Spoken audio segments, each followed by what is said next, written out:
우리가 지난 시간 에베소 4장 11절 12절의 말씀으로 교회가 온전하게 세워져 가야 되기 위해서 직분자를 세운다. 그리고 그 직분자를 세우는 목적은 바로 성도를 온전하게 하고 봉사일을 하게 하며 예수 그리스도의 몸된 교회를 세워나간다라고 성경이 분명히 말하고 있습니다. 이 말은 곧 우리 모두가 온전한 믿음을 가지고 봉사일을 해야 된다라는 것입니다. 그냥 맡겨졌다고 덜컥 봉사일을 하는 게 아니라 준비가 필요하다는 거죠. 우리가 믿음으로 준비해야 되고 온전한 성도가 되어야 한다는 것입니다. 그럴 때에 우리의 몸된 교회인 하나님의 주님의 몸된 교회를 아름답게 섬겨갈 수가 있다는 것이죠.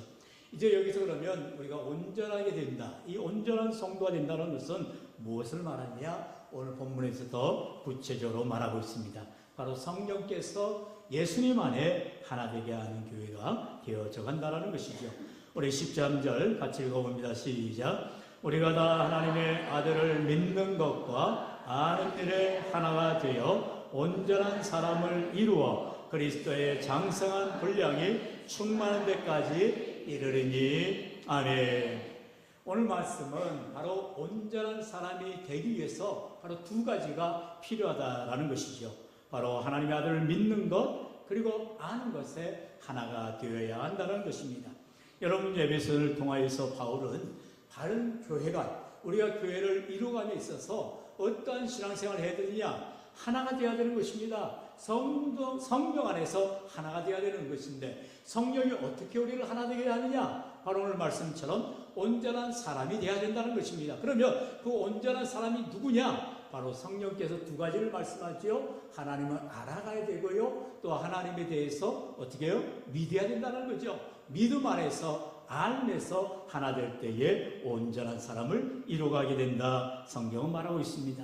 그러면 여기서 믿는 것과 아는 것에 하나가 될 수 있도록 우리를 인도하시는 성령님, 오늘 그 구역 모임을 통하여서 우리가 하나님을 알아감에 있어서, 배워감에 있어 성령께서 우리를 깨닫게 해주신다 말씀을 배울 것입니다. 이처럼 성령 하나님이 저와 여러분을 통하여서 하나님을 알아가고 또 하나님을 믿어가는데 늘 하나 될 수 있도록 인도하신다 말하고 있어요.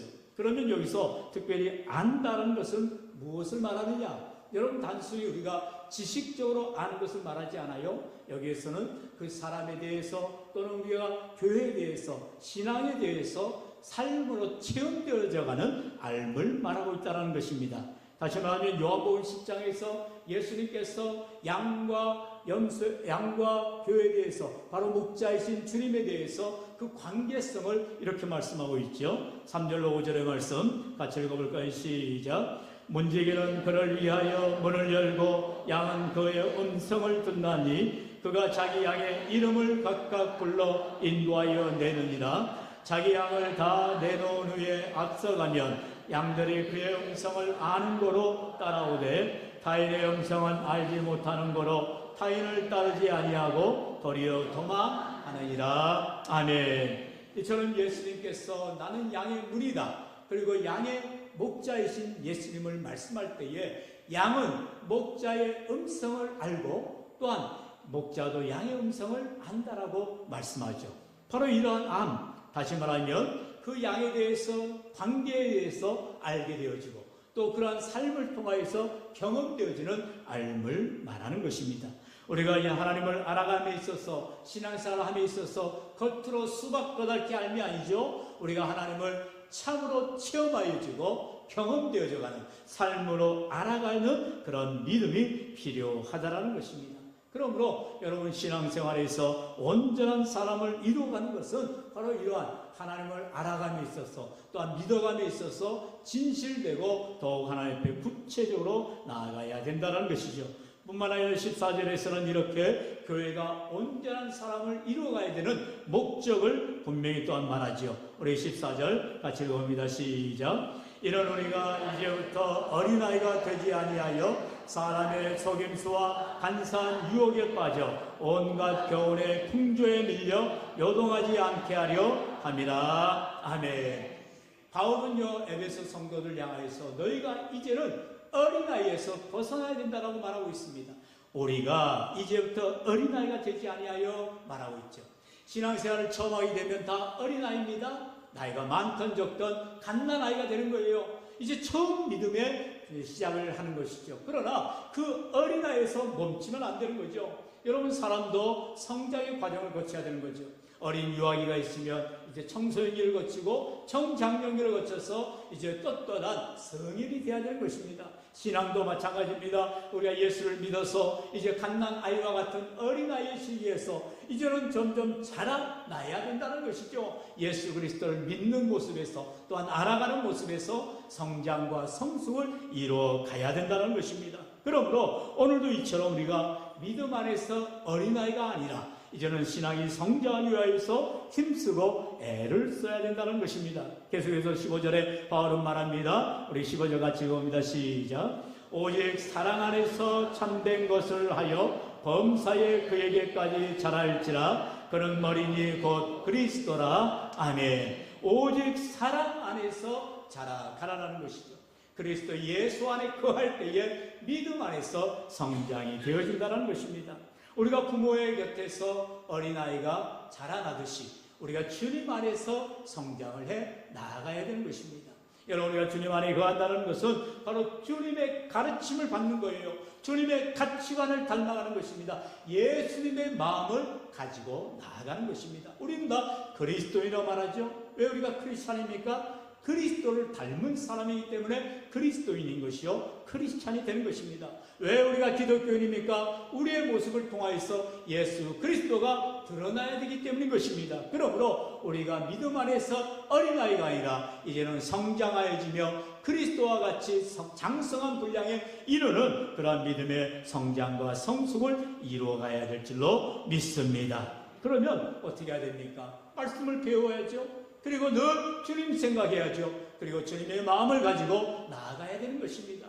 여러분, 신앙생활은 이와 같은 거예요. 시간이 지나고 때가 지나서 우리가 직분을 받고 믿음이 성장하는 것 같아요? 절대로 그렇지 않죠. 오직 주님 안에서 하나님을 알아가고 믿어가는 그 신앙의 성숙과 성장을 통하여서 주님을 닮아가는 자들이 되어야 된다는 것입니다. 우리 예수님의 모습이 바로 그와 같은 모습이죠. 주님 때문에 우리가 인내할 수 있고요, 기다릴 수 있고, 용서할 수 있고, 참을 수 있는 것, 그게 바로 신앙의 성숙이 되어지는 것입니다. 여러분, 사람들은, 어린아이들은 감정에 치우치게 되죠. 그래서 내 기분 따라 살아가는 거예요. 내가 기분이 좋으면 좋은 거고 내가 화나면 화난 것입니다. 그러나 여러분, 어른이 그렇습니까? 그렇지 않죠. 참을 줄도 알아야 되고요, 기다릴 줄도 알아야 되고요, 인내할 줄 알아야 되는 것입니다. 마찬가지로 신앙 안에서도 우리가 어린아이가 아니라 이제 장성한 분량, 성인에 이르는 그러한 신앙의 성장과 성숙을 이루기 위해서 때로 우리가 힘들어도 참아야 되고 기다려야 되고 인내해야 된다는 것입니다. 바울은 이와 같이 오직 사랑 안에서 주님의 사랑 안에 거할 때에 우리가 인내할 수 있고 기다려줄 수가 있는 것입니다. 오늘도 이처럼 주님을 닮아가는 자들로, 주님을 의지하는 자들로 믿음으로 승리하는 우리 모두가 될 수 있기를 축원합니다. 히브리서 12장 2절은 말씀하죠. 우리 상반절 바라보자까지 읽어봅니다. 시작. 믿음의 주여 또 온전하게 하시는 이 예수를 바라보자. 아멘. 여러분, 우리의 믿음은 항상 우리의 대상이 되시는 주님을 바라볼 때 주님처럼 믿어야 되는 거예요. 주님처럼 자라나야 되는 것입니다. 오늘 우리의 믿음의 주가 되시고 온전케 하시니 우리가 온전한 사람이 되어야 되는데 바로 예수 그리스도가 우리의 롤 모델이 되는 것이요, 우리의 믿음의 대상이 되어지는 것입니다. 주님처럼 말해야 됩니다. 주님처럼 사랑해야 됩니다. 주님처럼 살아가야 되는 거예요. 그게 바로 기독교인이요 그리스도인이 되는 것입니다. 오늘 우리가 겉으로만 예수님 닮은 척하는 것이 아니라 정말로 내 안에 주님의 사랑이 가득하고 주님의 마음이 가득하고 주님의 은혜가 가득하여서 우리가 주님의 사랑으로 살아가는 귀한 성숙된 신앙인들이 되기를 축원합니다. 여러분, 그렇기 때문에 기독교는 율법 종교가 아니에요. 도덕 종교가 아니에요. 무슨 세상의 그러한 공로를처럼 어떤 수행을 통해서 신앙생활하는 것이 아니다라는 거예요. 주님이 내 안에 들어와야 되고요, 주님이 나와 함께 거해야 되고요, 주님과 함께 동고동락하는 것입니다. 내 안에 주님으로 살아가는 것이에요. 내 인생관이 완전히 바뀌어지게 되는 것입니다. 이제는 내 중심의 삶이 되었다면 이제는 주님 중심의 삶이 되어야만 하는 거예요. 아침에도 우리가 말씀을 통하여서 베드로를 비롯해서 많은 제자들이 예수님의 부활을 경험했음에도 불구하고 여전히 어떻게 합니까? 그들은 성령의 충만을 받지 못하였을 때에는 세상길로 나아가더라는 거예요. 갈릴리로 가서 고기나 잡는 덩부의 어부의 삶을 살아가더라는 거예요. 여전히 주님을 경험해야, 주님을 만나야, 주님과 동행해야 믿음의 삶을 살아갈 터인데 세상길로 나아가면 주님을 떠나는 인생이 되어질 것입니다. 오늘 우리 인생 가운데에 주님이 내 안에 들어오셔서 내 삶의 주인 되어주시고 우리를 선한 길로 복된 길로 인도함을 고백할 때 날마다 성령의 인도함을 통하여서 하나님을 닮아가는 주님의 백성들로 살아가시기를 축원합니다. 이처럼 은혜를 사모하고 주님이 내 안에서 늘 하나님의 인도하심을 받는 성령의 충만함을 통하여서 내 삶이 변화되는 삶을 살아갈 때에 우리가 몸된 교회를 세워가게 되어진다 말씀하고 있지요. 우리 마지막으로 16절 다 함께요. 시작. 그에게서 온몸이 각 마디를 통하여 도움을 받음으로 연결되고 결합되어 각 지체의 분량대로 역사하여 그 몸을 자라게 하며 사랑 안에서 스스로 세우느니라. 아멘. 무엇을 말합니까? 교회 공동체는 한 몸 공동체라는 거예요. 우리 안에 모든 육체의 지체들이 있습니다. 장기들이 있습니다. 모두가 필요한 것입니다. 그 말은 교회 안에도 우리가 어린아이에서 어르신에 이르기까지 모든 성도들이 다 필요하다는 것입니다. 그래서 교회가 한 몸을 이루어가고 서로가 서로를 위하며 아름다운 지체의식으로 나아갈 때 하나님의 영광을 드러내게 하여 주신다는 것입니다. 오늘 우리가 아름답게 성장할 뿐만 아니라 서로를 돌아보면서 주님의 사랑 안에 거하고요 주님과 함께 나아갈 때에 맡겨진 직분을 통하여서 또 우리에게 주신 은사를 통하여서 귀하고 아름답게 교회를 성장하며 하나님의 몸된 교회를 아름답게 세워가는 주와 여러분 되시기를 주의 이름으로 간절히 축원합니다. 축원합니다.